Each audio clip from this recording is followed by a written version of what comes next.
আসসালামু আলাইকুম ওয়া রাহমাতুল্লাহ।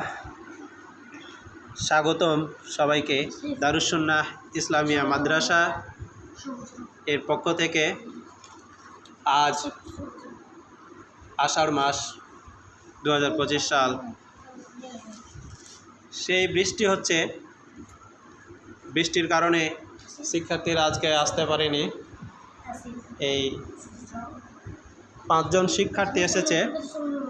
তো সেই 5 জন শিক্ষার্থীকে আজকে বাংলাদেশের পতাকা আঁকানোর জন্য প্রতিযোগিতা দেওয়া হয়েছে, কারটা বেশি সুন্দর হয়। আমরা আঁকা শেষে আপনাদের মতামত নিব কোন শিক্ষার্থীর পতাকা বেশি সুন্দর। আমরা দেখতে পাচ্ছি মোহাম্মদ আসিফ সানি, সে বাংলাদেশ পতাকা সবুজ রং করে ফেলেছে। এখন পতাকা যে স্ট্যান্ডের উপর থাকে, যে বাঁশের উপর যে বা একটা খুঁটির উপর থাকে, সেটা সে এখন আঁকছে। এদিকে মিনহাজুল ইসলাম পতাকা আঁকছে, বাংলাদেশের পতাকা। কিন্তু এখন দেখতে বাংলাদেশের পতাকা রয়েছে বৈশিষ্ট্য হচ্ছে কি, গাঢ় সবুজের মাঝে লাল বৃত্ত। আর জাপানের পতাকা হচ্ছে সাদার মাঝে লাল বৃত্ত। এখন দেখতে জাপানের পতাকা মনে হচ্ছে আমরা পারি, আমরা বাঙালি, আমরা জাপানকে বাংলাদেশ বানাতে পারি। অবশ্যই পারবো, আমাদের সদিচ্ছা থাকলে আমরা জাপানকে বাংলাদেশ বানিয়ে দিতে পারবো। এই যে দেখেন জাপানের পতাকা, কিন্তু আমরা এখন রং করে বাংলাদেশ বানাই দেব। তাহলে আমরাও জাপানিদের মতন উন্নত কান্ট্রিতে ডেভেলপ হতে পারবো, যদি আমাদের মন মানসিকতা উন্নত হয়। কিন্তু স্বভাব আমাদের বাঙালিদেরকে নিয়ে বিদেশিরা বিভিন্ন প্রবাদ করে, যেমন বাঙালি যে পাত্রে খায় সে পাত্রেই ময়লা ফেলে। এটা হচ্ছে আমাদের বাঙালির চিরাচরিত স্বভাব। তাই আমরা ডেভেলপ হতে পারি না। আমাদের রাস্তাঘাটগুলোতে আমরাই চলাচল করি, কিন্তু রাস্তাঘাটে আমরাই ময়লা আবর্জনা ফেলি।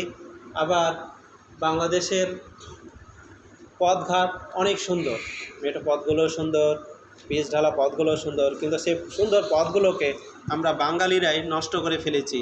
রাস্তার ধারে ছাই ফেলে, রাস্তার ধারে ময়লা আবর্জনা ফেলে, রাস্তার ধারে বিভিন্নভাবে মানুষকে কষ্ট দিয়ে থাকি।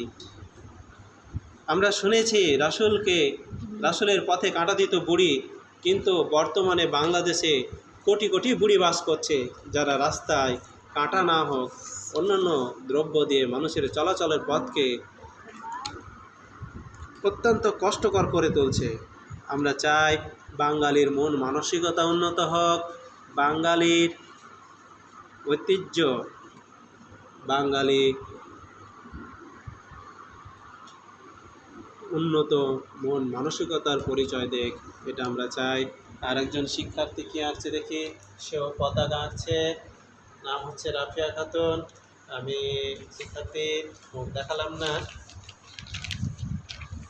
পতাকাটা আর একটু গাঢ় সবুজ হবে, গাঢ় সবুজ হবে, তার স্টান আঁকা হয়ে গেছে।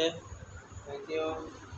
এখন আমরা আরেকজন শিক্ষার্থী দেখি, নাম হচ্ছে মুস্তাফিজুর রহমান, সে পতাকা আঁকে ফেলেছে। আরেকজন শিক্ষার্থী সে আঁকছে পতাকা না, অন্য কিছু আঁকছে, ব্যতিক্রম। আমি একটু দেখাই তার আঁকাটা। এই দেখেন, পতাকা হচ্ছে একটা পাখি। সেই পাখিটি একটা গাছের কুটরের দিকে, সম্ভবত ওই কুটরে মনে হয় ওনার বাচ্চা আছে, বাসা আছে, তাই না? আচ্ছা, হ্যাঁ, সে তার বাসার বাচ্চাদের ওখান থেকে একটু মনিটরিং করছে, এবং কিছু খাবার হয়তো সে নিয়ে যেতে দিবে।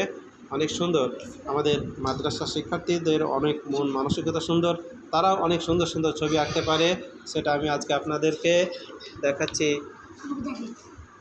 এই যে পতাকা বাংলাদেশ, পতাকা বাংলাদেশ।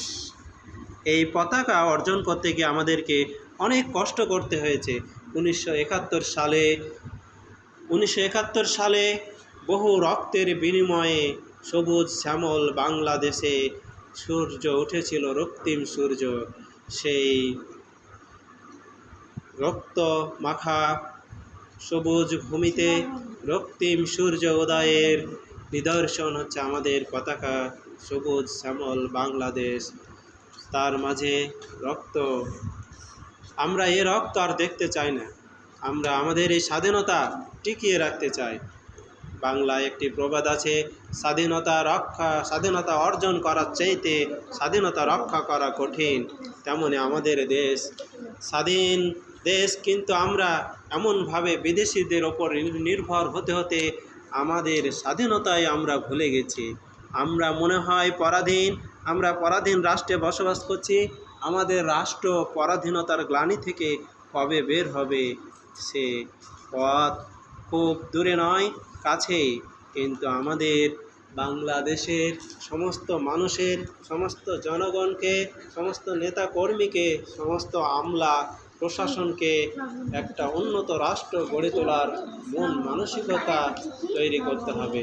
তবে আমাদের বাংলাদেশ সোনার বাংলাদেশ হবে। সেই শহীদদের রক্ত ঝরা, সেই শহীদের রক্ত এই সবুজ শ্যামল বুকে সার্থক হবে। যতক্ষণ না আমরা আমাদের মন মানসিকতা উন্নত করতে পারছি, ততক্ষণ আমাদের দেশ অন্য দেশের পা চেটে থাকবে, অন্য রাষ্ট্রের অধীনে থাকবে, গোলামি করবে, অধীনস্থ হয়ে জীবন যাপন করবে। তারা উন্নত হতে পারবে না। সব কিছু তাদেরকে দিয়ে দিতে হবে, ব্যবসা বাণিজ্য সহ, অর্থ পাচার সহ।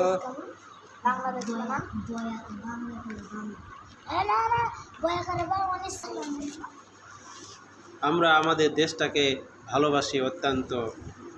আমরা আমাদের দেশটাকে এমনভাবে রেখে যেতে চাই যেন আমাদের পরবর্তী প্রজন্মরা একটা সুন্দর দেশ পায়, একটা উন্নত দেশ পায়।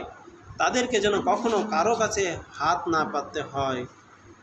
দেখুন, আমাদের দেশ বর্তমানে আমদানি করে না, তবুও আল্লাহর রহমতে দেশে অফুরন্ত উৎপাদন হচ্ছে।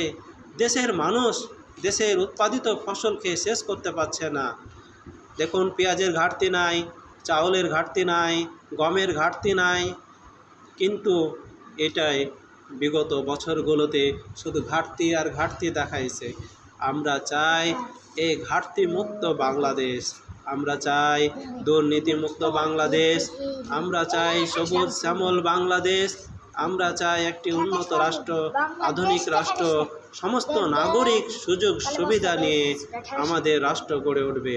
আমাদের রাষ্ট্রে আরেকটা এখন কমন সমস্যা হয়ে দাঁড়াচ্ছে, সেটা আমি দেখতে পাচ্ছি। সেটা হচ্ছে আমাদের আবাদি জমিগুলো, সবুজ শ্যামল সেই আবাদি জমিগুলো, সবুজ ভূমিগুলো দিন দিন যত্র তত্র প্লট আকারে গড়ে উঠছে, যেখানে প্রয়োজন নয়। আমাদের দেশে সুপরিকল্পিত নাগরিক পরিকল্পনা প্রয়োজন, নগর পরিকল্পনা প্রয়োজন, ভূমি পরিকল্পনা প্রয়োজন। আমাদের দেশে আবার দেখতে পাচ্ছি খাল বিলগুলো ভরাট করছে বালু দিয়ে। আমাদের দেশে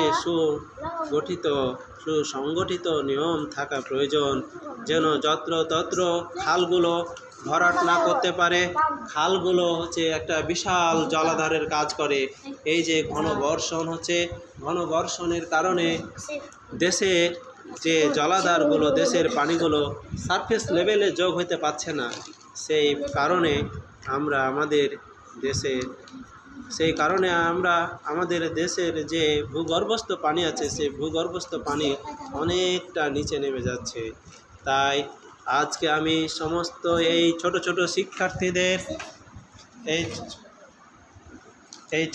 শিক্ষার্থীদের হৃদয়ের গভীর থেকে আঁকা বাংলাদেশের পতাকার মাধ্যমে আমি আপনাদের মেসেজ দিতে চাই। সেটা হচ্ছে যে আপনারাও এদের মতন দেশটাকে ভালোবাসুন, দেশটার উন্নতি করার চেষ্টা করুন, দুর্নীতিকে দূরে রাখুন। দুর্নীতিমুক্ত বাংলাদেশ আমরা দেখতে চাই। ইনশাআল্লাহ আমরা দুর্নীতিমুক্ত বাংলাদেশ গড়ব, ইনশাআল্লাহ। মাশাআল্লাহ, সবাইকে ধন্যবাদ। আসসালামু আলাইকুম।